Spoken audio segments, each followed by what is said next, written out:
All right. All right, man. Are you ready? Yeah. Wonderful. Well, welcome to another edition of the Social Proof Podcast. I'm really excited to interview our next guest because really my first introduction to someone making a whole bunch of money online, like understanding the internet marketing, came from me recording his videos. Like he's like, yo, you create content, right? I'm like, yeah. I was like, he's like, yo, I want you to record something. And I was like, all right, come to the studio, because I've been seeing, his ads and been seeing like what he's doing. So half of it was curiosity, like, yo, how the heck is he doing it? And hopefully he's gonna say it online. So Mr. Kenney Conwell is really killing the game as an internet marketer and just a businessman. First off, the conversation, we're gonna get into it, that you had with Boniface at the end, after the interviews were over, and we talked about it, and you talked about like selling a company at the end. That messed me up for the rest of the day. So, Kenney Conwell, what's going on, my brother? Well, man, thanks for having me, man. Oh, happy to have you, man. So, introduce yourself to the people, what you do, and give us the sauce on how you do it. All right, guys. Well, my name is Kenney Conwell, aka Mr. Money Savvy, and I am I'm in a financial education space, and I've gotten fairly good at internet marketing, or leveraging the power of the internet to get my message out there. But my whole goal has always been helping to eliminate the generational wealth gap in our African American community. So my goal is, before I die, and even if I die before this happens, is to eliminate the wealth gap in the African American community by 5%. So if I can just do that before I die, that'll be my goal. So my biggest thing is education, primarily education about your money, right? So a lot of how I reach my market is teaching people about credit, cash flow management, personal finances, so that you can leverage your credit, leverage your cash flow to start building wealth today. So at this point, I've helped over 21,000 people increase their scores over 2 million points, remove 150,000 negative items. Whoa, hold on. What? Pay off, I think, about $4 million in debt and invest about $25 million. So I have a financial education company and a investment firm. Hold on. No, I'm still stuck on, and then you just put too much on top of it. Just give me those numbers one more time. So for one, the credit, I heard you're fixing people's credit, helping them invest money too. Come on, like. So it's almost like, think of it this way. So most of the African American people in our community got messed up credit. So I got sick of meeting with people that didn't look like us with my investment company, and all I could do is, I can give them good advice on how they can manage their wealth so that they don't outlive it. But I'm like, how do we even acquire this? And the biggest pain point, even with me being an entrepreneur, 8 years ago, I messed up my credit and then systematically figured it out. Make a long story short, I realized that most of us in the accumulation phase don't even have a grasp on credit, right? We don't have a grasp on credit. We have a grasp on cash flow. We're in the accumulation phase. So what I did was I took all the information that I was essentially advising people on the high end, or what they have done, and then made it to anyone can understand an accumulation level. So anyone like you and me can start with bad credit, get their credit good, start learning cash flow, start paying on their debt, get freed up cash flow, stop paying unnecessary money in taxes, and then they can start leveraging the power of a home business, right, for tax purposes. Then they can start putting themselves in position to leverage their cash flow to invest, right? So, and it's in that order. It's not, hey, look, I'm doing credit and investments, because most people can't even get into investments, right? Most people don't even have the mindset to even know what they should do there. So let me meet you where you are, right? And that's the whole reason why I created My Money EDU. Let me educate you on this process. So how many people have you help fix their credit? It's about 21. I don't know the exact number, but I know it's about 20. When I looked earlier today, I think it was 21,600 or something like that. Over 21,000 people you've helped improve their credit score. Correct, and because of the power of the internet, I've been able to reach those people, but they have authentically increased their scores over 2 million points because of my system. Over 2 million points. What's most impressive is that you know the numbers. That's the most impressive part.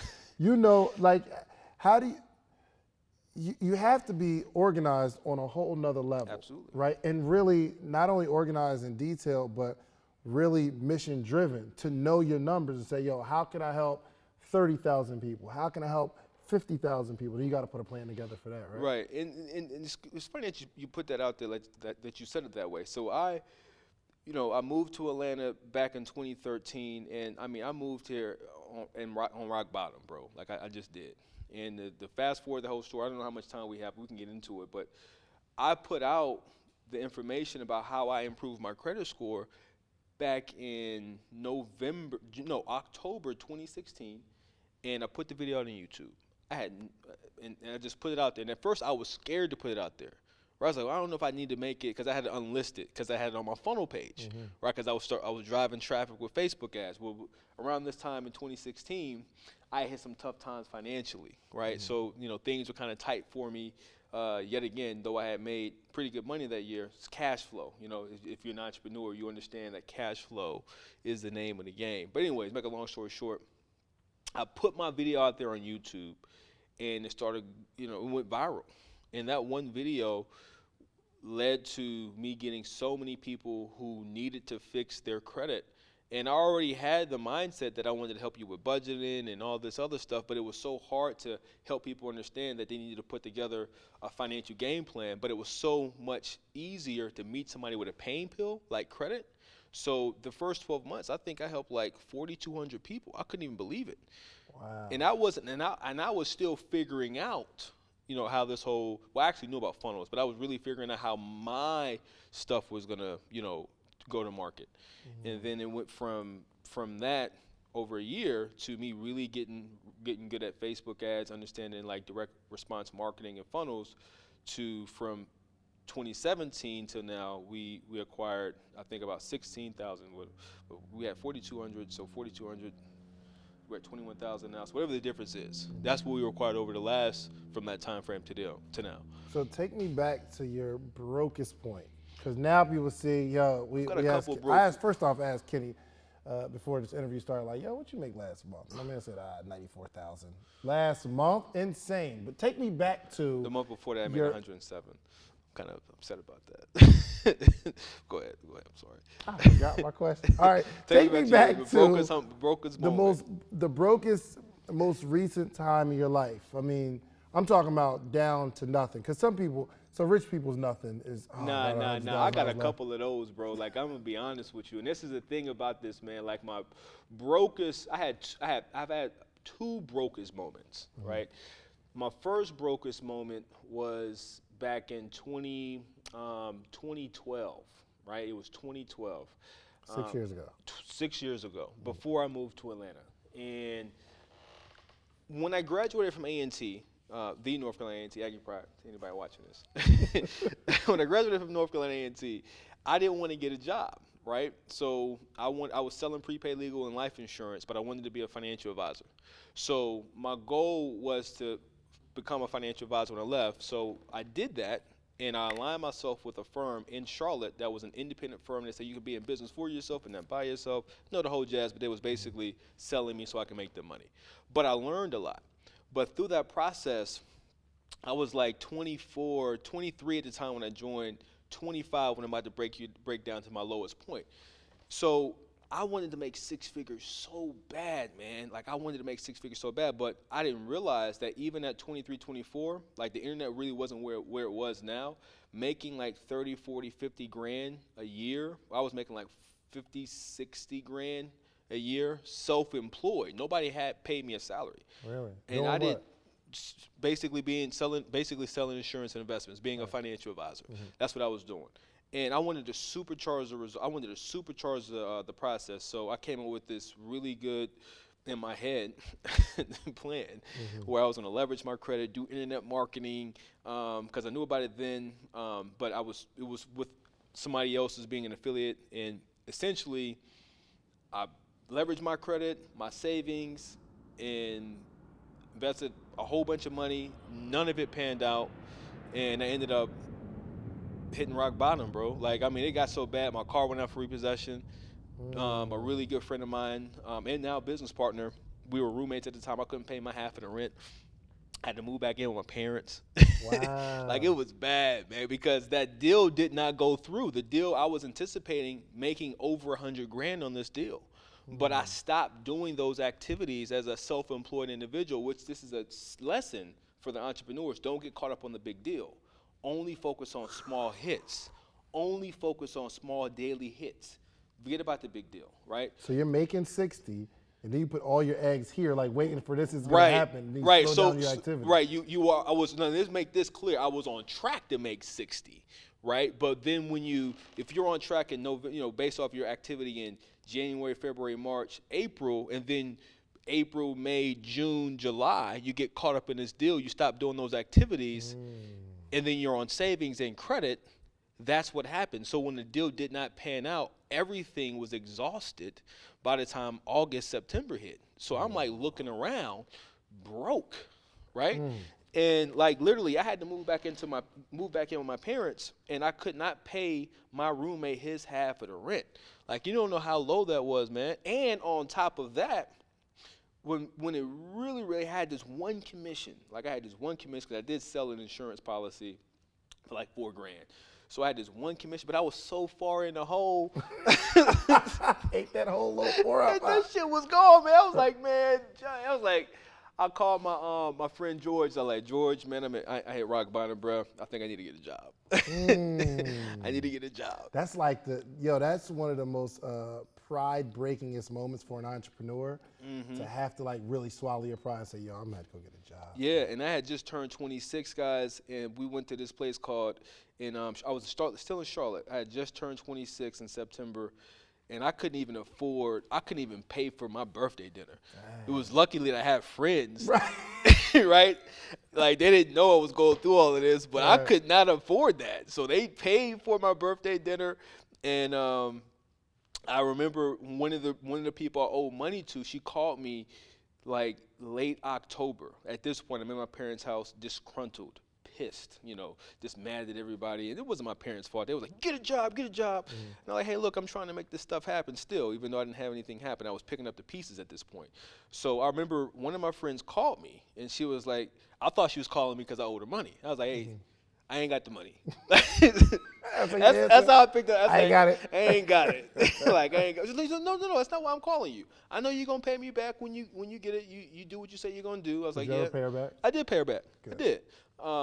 But where I'm going with the story is she called me and was like, yo, there's this opportunity in Atlanta. I think you would be great for this, because she had just moved to Atlanta, and it was a sales job. She's like, I think you would be great at this because it's sales. You don't have to pay for leads. Anyways, make a long story short, I interviewed, got the job. Nice. So like a few weeks later, I just told my boy George, hey, bro, I need a job. Then I get this job opportunity. Moved to Atlanta 2013 with my Mustang that was out for repossession, by the way. Coming from where? Where were you? Coming from Charlotte, North Carolina. Yep. Okay. Right, all of my belongings was in my Mustang. They even had an ironing board in there. So I literally moved to Buckhead, guys. Eon, this one bedroom, couldn't even afford to rent, but it was a sales job. I was moving to. I was going to, and I knew I would. They had a base but plus commission, and within the first 4 months, I went from 0 to the #1 salesman in that company and started paying everybody back. Wow. And that's what started this whole journey back to getting, understanding the fact that, hey, look, if you hit rock bottom, all is not lost, because I still was doing my business part-time, right? I was still doing it part-time and still working the sales job full-time. And then September of that year, I completely walked away and started my insurance brokerage here in Atlanta. And in 2014, started making 6 figures doing that, right? What do you think took you to that 6 figures? Or what, I'm sorry, what do you think took you to the #1 salesperson at that job? Well, I was broke, and I had to make money. But one thing I will say, outside of me being broke, one of the things I need to communicate to everybody is that I have always invested in my sales and marketing education. So I've been an avid personal development person, even though, and it's like one of these things too that people need to understand, that your income may take a jump, but your personal development, your income never exceeds your personal development. So some of you guys watching this may be personally developed, but your income may not be matching that, but it's okay. Don't rush the process. Listen to what I just told you, how I tried to rush the process and it ended up with me living with my parents with a car for repossession, right? So don't rush the process because you may need to still go through some things to really understand, to go from unconscious competence to conscious competence, meaning you understand how to do this. So I say that to say I think what it was for me was I was already a salesperson, entrepreneur, 100% commission. All I need was leads. So you give me leads, and I already know how to close, and all I got to do is close. I'm on that, right? But you've been learning the process of sales forever. Yeah, I've been learning the process since college. Like I started this process back in 2007. Like that's what most people don't realize is that, though I started at 19. I'm 12 years in the game.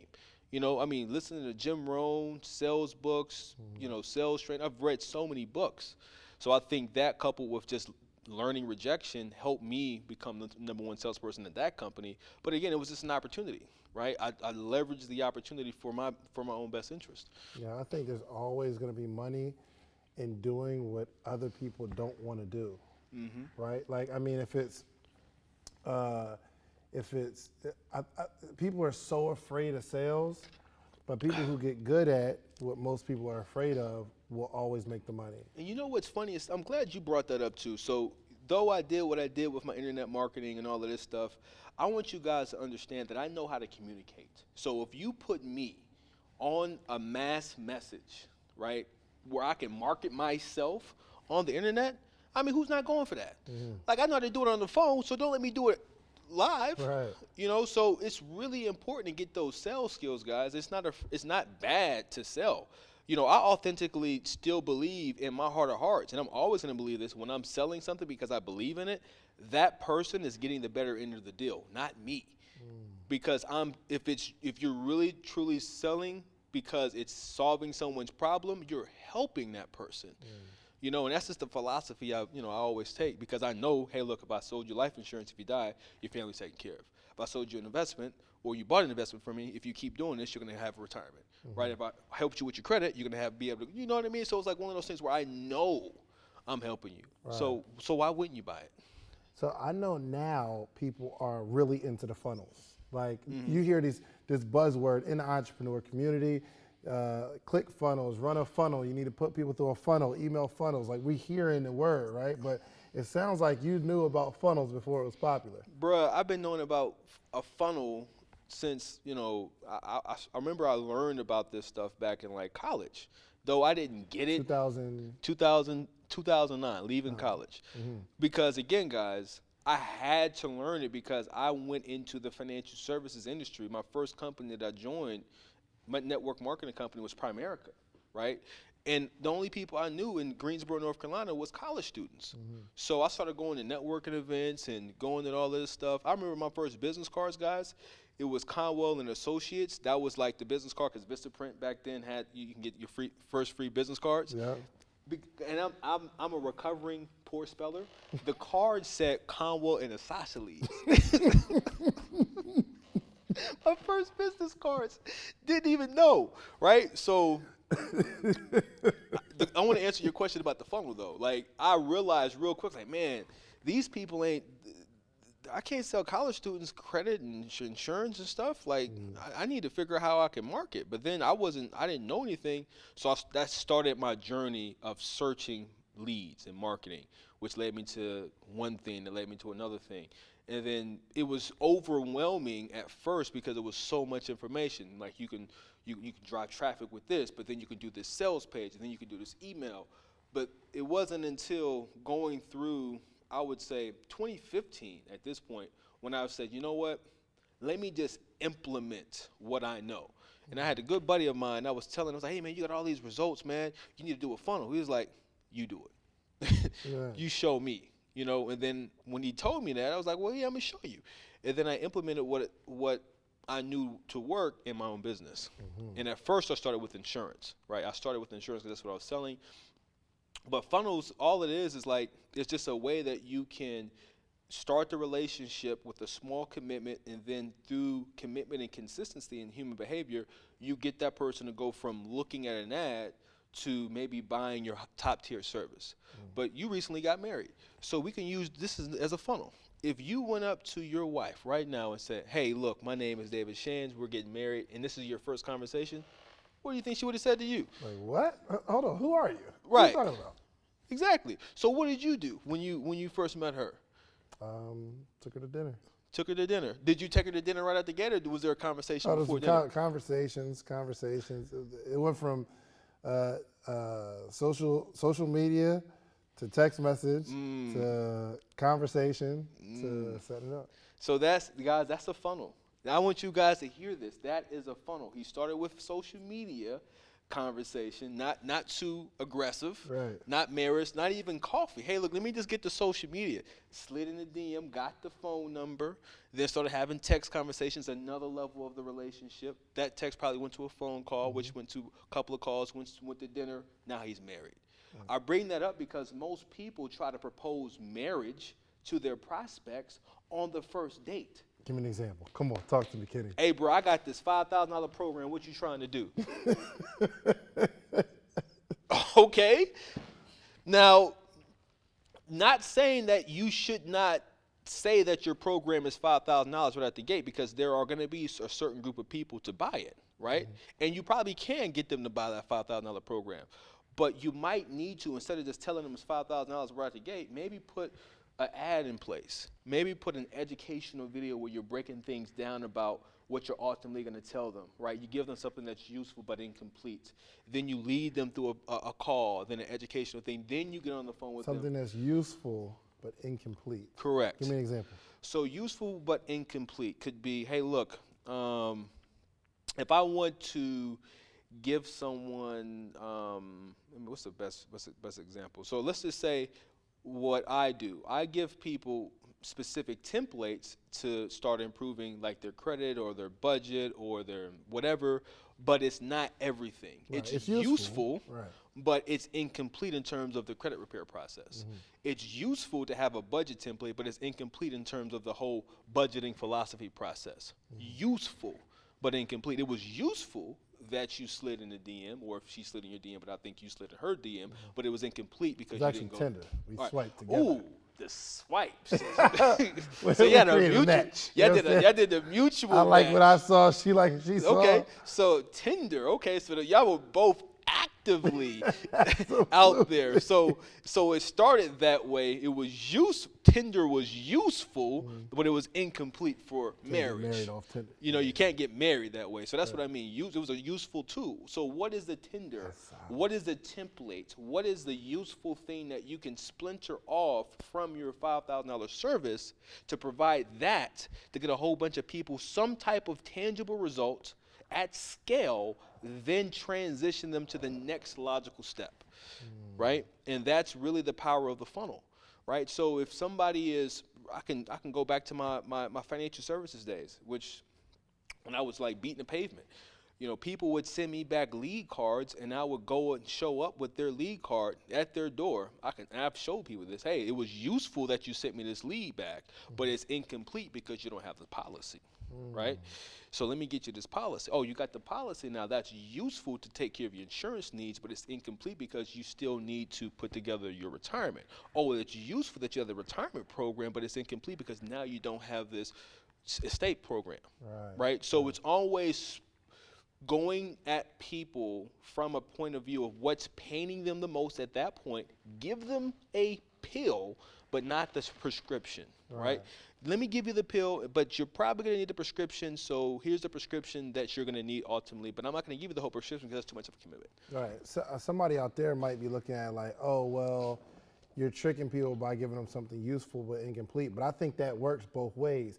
It's obviously good for the salesperson, right? Because I get to give you something and you get to trust me. Like, I'm going to give you a little something to say, yo, this worked a little bit, right? I can help you more. But also, from the consumer standpoint, it gives them an opportunity to trust you first, to give them a taste like, okay, well, okay, now I will spend $1,000 with this guy because I might have spent $20 or I spent $30 and it was useful, but I need a little more. So I think that's both ways. But some people look at these systems as unethical or what have you. But I would, as a customer, before I buy some, let me get the little sample chicken first before I just sell me the whole platter. True, and I think it probably depends. I mean, it depends on what side of the fence are you on. Like, do you want to be a business owner and producer? Or do you want to be a consumer? Not to say to you, but the person that views it as unethical. I challenge to say that individual may not have that perspective about what it truly takes to serve people, right? Yeah, and it's really about knowing that, hey, look, if I'm splintering off or creating a funnel, I'm doing it because, again, my whole purpose wasn't $100,000 a month, right? That's whatever. Like, that's not even, I know I'm going to say this in the most humble way, that's not even a lot of money. When we think There's about. No way to say that humbly. Right, no, but just think about it. we got companies like Amazon and Netflix and all these huge companies that command billions of dollars. So in the grand scheme of things, I'm a day, right? We're a day, maybe a couple of hours in their business operation in terms of the vast majority of all the people that we can serve. So the close that loop, it's almost like, hey, look, yeah, that's the result, but how many people did I help as a result of that, right? Because I was looking to serve first, right? I was looking to help people, and because I added value, then my company made this revenue, right? It was able to generate this. And I think that's the important thing, is figuring out what is it that you're willing to why are you doing this, and who do you want to serve, and what value do you offer them, and by way of you offering that value, are they going to give you their money, right? Gotcha. And if you are able to do that consistently, you'll be able to continue to deliver on getting them the result, and then you getting the result of, getting whatever your financial goals are, right? Gotcha. Hold on, because I'm 2 minutes in. Oh, I got a good scenario. Hold on, stop. Start this over.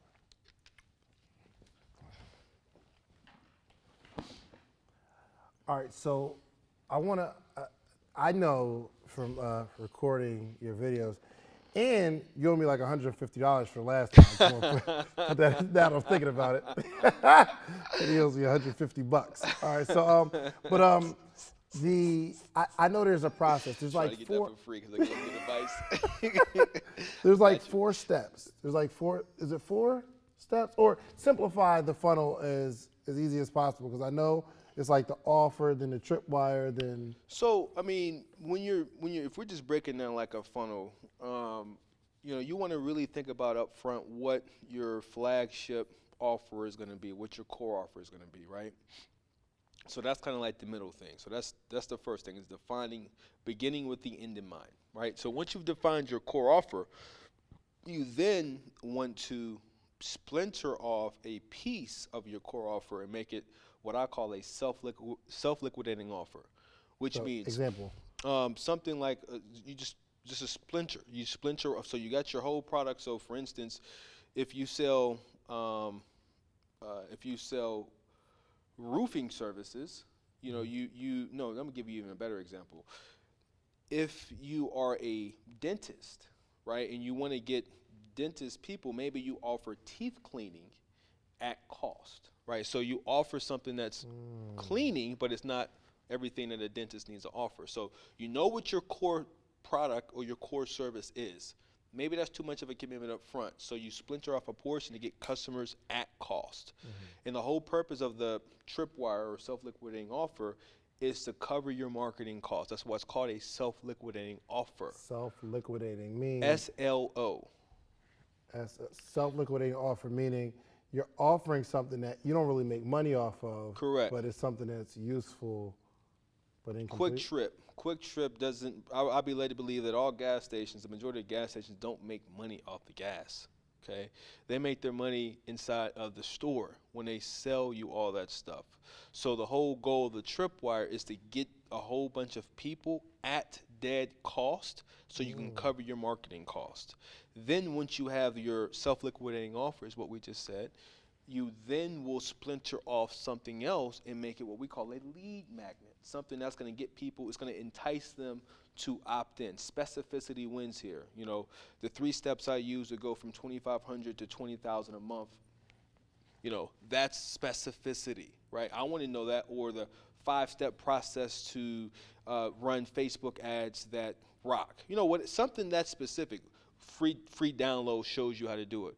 Or the 3 steps I use to use Tinder to go from single to marriage. I mean, you can definitely use that if you wanted to get into that. But it's just basically it's a splinter off the tripwire to get someone to opt in. That's the 3rd level. And then the 4th level, once you have defined the core offer, self-liquidating offer, then lead magnet, you then have what's called a profit maximizer, which the whole purpose of it is to maximize profit. Typically, it's a done-for-you service. It could be speed and automation. It's just something to say, hey, look, you got my core offer. Do you want some VIP treatment? So, for instance, hey, look, I got you the airline, Delta, but do you want to upgrade to first class? Okay. Do you want a first class flight? Hey, look, we can get you with our core offer of the normal basic, but hey, why don't we just maximize profit, give you the first class? Airlines, all businesses do this, right? Yeah. They've been doing it for years. There's just that most small businesses don't think this way, and you just want to if you're really trying to, grow your business rapidly, and specificity wins. Niches, there's riches and niches. But those are the 4 parts: core offer, tripwire, lead magnet. Then think through what a profit maximizer would be to help your customer get more results quicker, right? But the thing is, most people are out here offering profit maximizers, right? And they're not making profit because it's taking them so much to acquire a customer, right? Most people don't know how much it costs them to acquire a customer. I know to the T how much it costs them to acquire a customer. And then most people don't know their LVC, their lifetime value of a customer or client. You need to know these numbers, right? So if you know and understand these numbers, that means that if you do want to run ads and drive traffic, then you can know at scale what it's going to take to go from 50 to 100, 100 to 500, 500 to 1 million, because it's systematic, right? Gotcha. So core offer is that the thing that costs the most money? No, the profit maximizer is the thing that costs the most money, and you only show that to customers. You only show that profit maximizer to the people who have bought something from you. Correct, because I'm glad we went on this tangent, and I know you're about to ask me a question. So the reason why this is so effective is because the people who buy your tripwire, some of them probably would have never even, if you showed them your core offer or even your profit maximizer, they probably wouldn't have went for it, right? But here's the other thing. We know based off statistics that if you buy, you're 10 times more likely to buy again. Right? You're 10 times more likely to buy again, which is why Amazon's so genius with doing their whole Amazon Prime and getting you in their subscription, which is a whole nother business model. But again, I got you to buy once, I know you buy again. Let me give you this Prime membership and give you 2-day free shipping, because I know you're going to buy again because you had a great experience. So that's the reason why the funnel is so effective when you do it correctly. But here's the other thing. You want to make sure that everything inside of your offer is congruent, right? You want to make sure it makes sense. If I go to McDonald's, and I want to buy a burger, they upsell you. Hey, would you like fries and a Coke with that? How about an apple pie? Maybe some ice cream too, right? It's all around us here, right? But you might have been going in for that. And again, I don't advocate eating at McDonald's at all, guys. So please, I haven't had McDonald's in like 7 years, right? It's just terrible food. But business-wise, it's genius.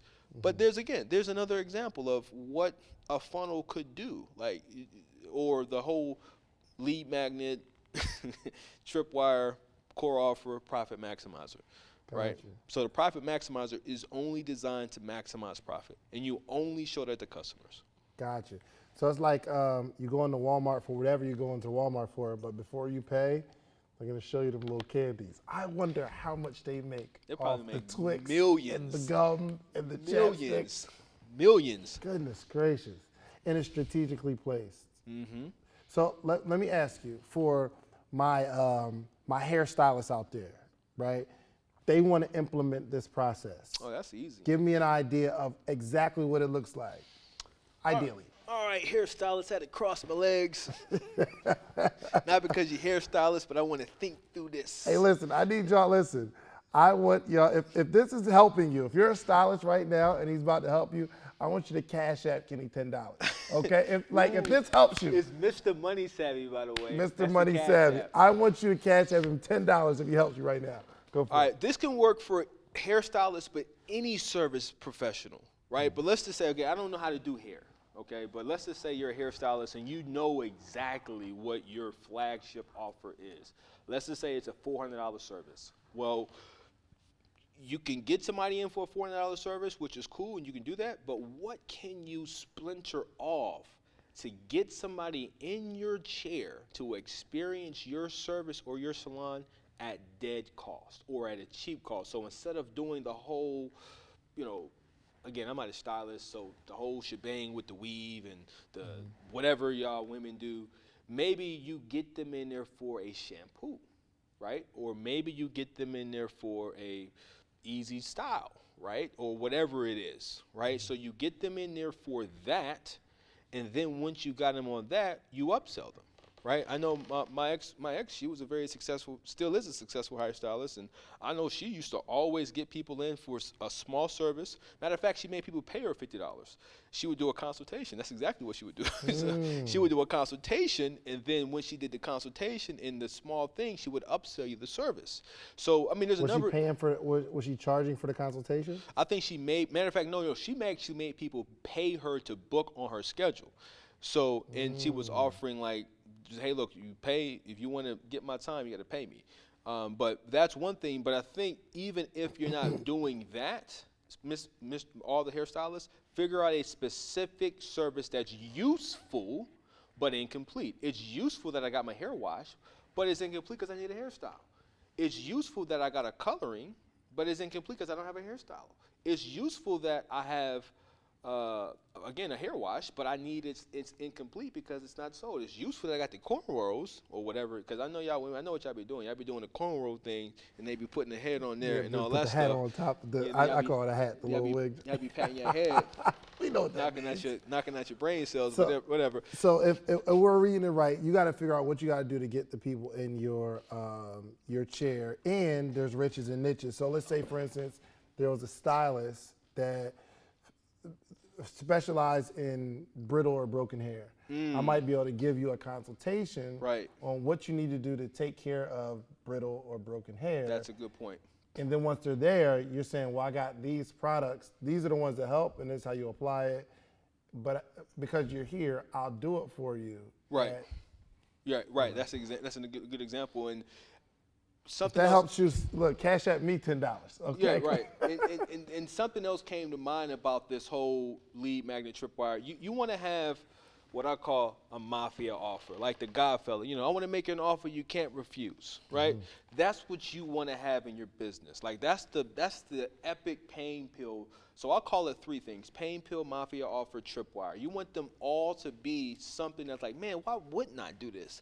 I'm almost dumb for not doing this. And you want to frame it in a way to where people's like, man, oh, I can do all of this and just get it for like $10, right? Why not? $20? Why not? Sign me up. Oh, you got that for $20? That's great. It's useful. You can get results with it. Let me service you still, because LBC is important, guys. Get them that result, what they're seeking, but then say, hey, look, do you want to ascend to the next level? Right. Do you want to get more services? And when you do it in that way, it's not unethical. It's just saying, hey, look, I met you where you were.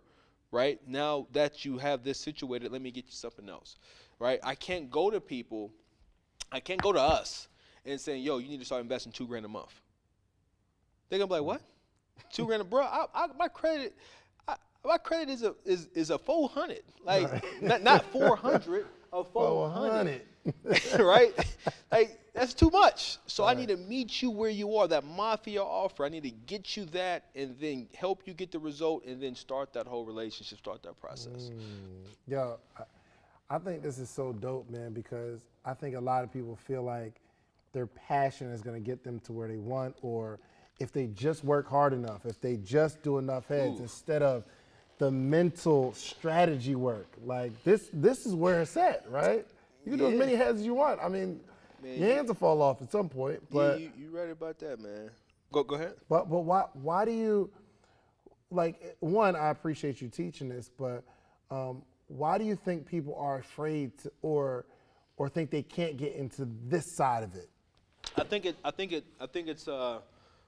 CMP. And I just recently learned this term from a book called The Lazy CEO. And CMP stands for complexity of mental processing. Complexity of mental processing. So many people don't have a high CMP score. So because they're so busy work, there's a book called Think and Grow Rich, which I know the majority of you watching this have heard of that book.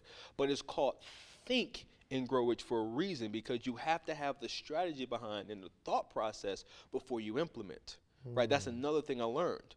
Right? When I was working hard, I didn't get the results that I was really wanting because I was working hard based off my level of understanding, my CMP. So my CMP was at a place of maybe 10 grand, 5 grand a month, right? Because I didn't invest in my education, my thought process. So it's more about when you start doing what I'm talking about, guys, like though I just broke it down really, in a quick manner, you really have to think about who you're serving and really think through all the steps that's going to be involved with this. And once you do that, you can put yourself in a better position to act. But the problem is that many people don't know what they don't know, right? They're what I call unconscious incompetent. Like all the stuff that I'm talking about now that you guys some of you guys were probably unconscious incompetent about it, but now you're conscious incompetent, right? So I was unconscious incompetent about it, but now because I heard it, I'm conscious. Now I know I know what I don't know versus I didn't know, right? So the goal is to transition from unconscious incompetence to conscious incompetence to conscious competence. Now I know that this stuff exists, and now I'm applying. But the only way you can transition to conscious competence is to get information, and you have to apply that information, and then you've got to think about it, right? But then you've got to realize that the information, where am I getting the information from? Am I getting information from someone who's proven in their own actual life how to do this? Or am I getting it from a source that's just trying to sell me information, right? So again, we want to make sure that when we transition from this conscious competence stage, which is where most people need to be, you're conscious competent about this stuff now, we can now go to unconscious competence, which is how we just do things without even thinking about it. Like you probably drove here, you didn't even think about driving here. You probably had this on your head, and you just got here because you are consciously competent of how to get to this particular place. Just like I'm consciously competent about what I'm talking about. But most of us in business are consciously competent, or unconsciously competent, I should say, about things that don't make money. I'm unconsciously competent about being broke. I'm unconsciously competent about not wanting to invest because I think somebody's trying to sell me. I'm unconsciously competent about trying to put together a funnel. Oh, that'll never work, right? Okay, cool. It'll never work because you just said it would never work.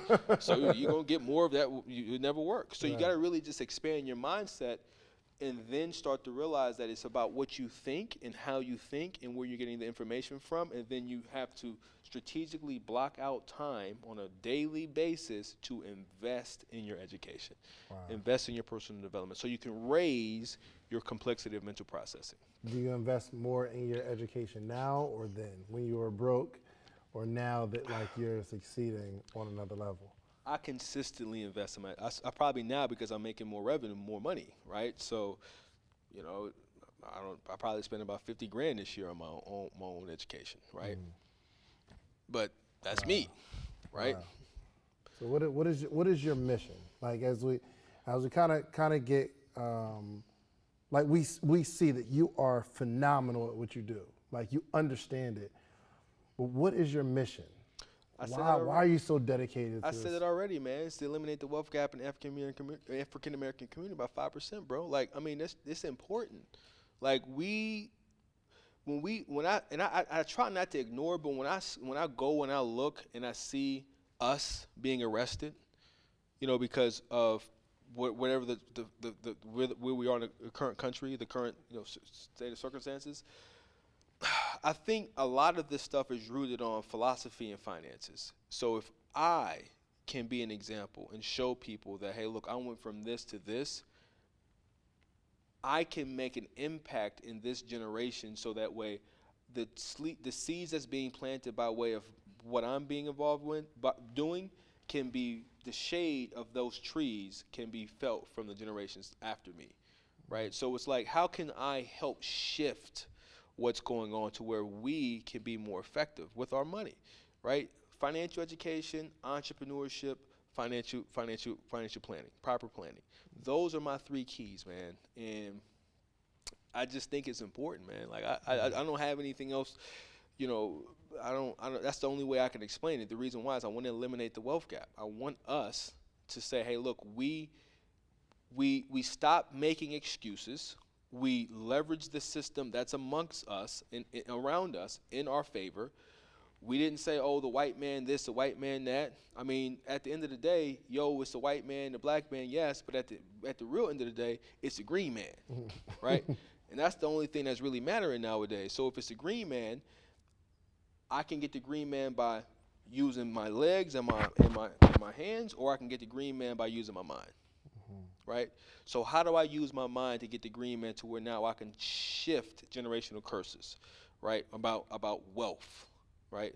And the disparity of wealth between us, black people, and the white people, right? And again, I'm not trying to say I'm racist, but it's what can I do to ensure that it doesn't continue to happen. So that's what drives me, right? Knowing that, hey, look, I was in my Facebook group today, and somebody is about to close on a new home, right? Somebody's got a new car, right? So that stuff, like, man, that's awesome. On the way over here, this guy was telling me how his score went up, 100 points, right? I talked to somebody earlier this week that was making good money but put themselves in debt, and I broke down how he can get himself out of $42,000 in debt by following my cash flow and debt elimination system in the next 9 months by changing his behavior patterns, right? It's all around us, but how do we shift that? So I know I over-answered your question, but that's why, man. That's why. It's important, man.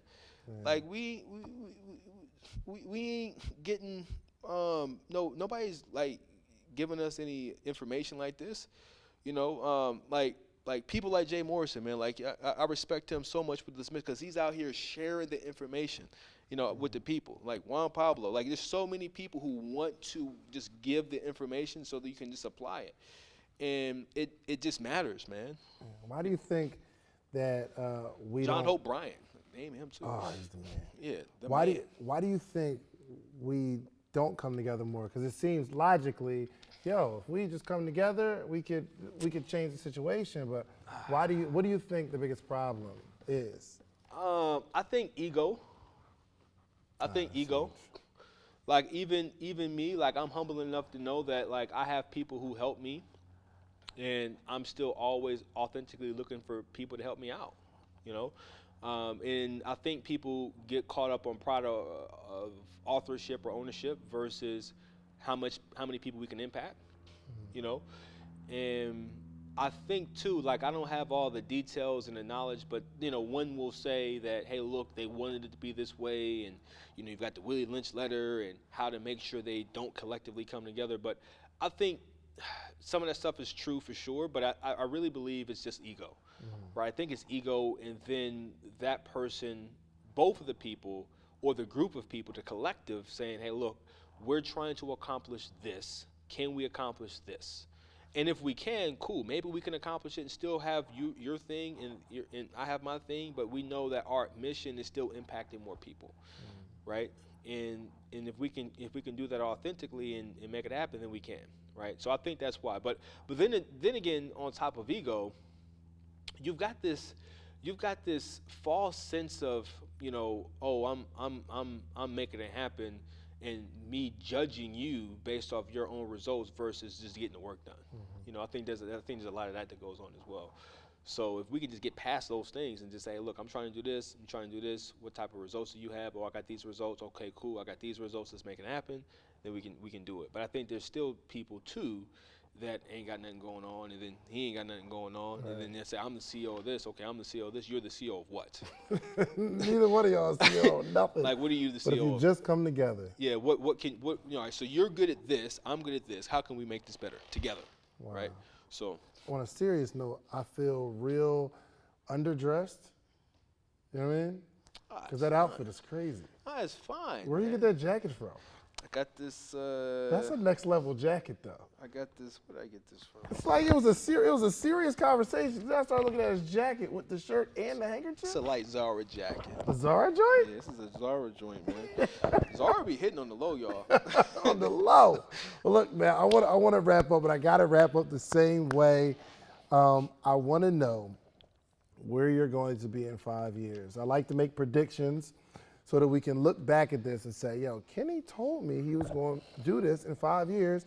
2023, he actually doing it, more so, or 10 years. However, I just need some sort of prediction. That is a really good question. That's a good question. 5 years from now, what do I see? Well, I would say for the investment firm that I founded, we are at $1 billion in assets invested.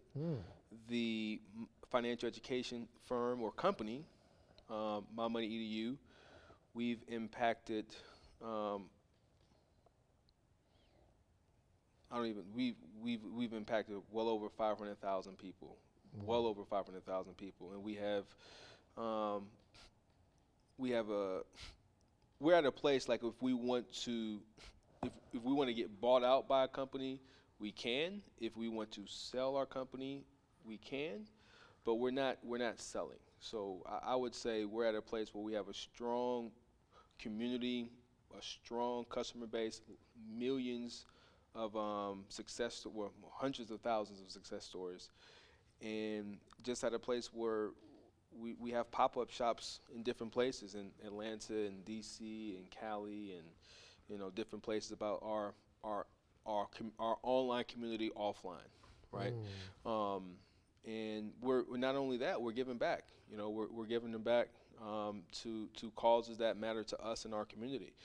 We're giving back to the homeless shelters. We're giving back to struggling entrepreneurs or people who want to start off as entrepreneurs. We're helping out single moms. And I don't know what the dollar amount would be. To me, I really feel like we can be giving millions away, but we'll just say we're giving away $1 million a year to different causes that are important when it comes to the disparity between the wealth gap.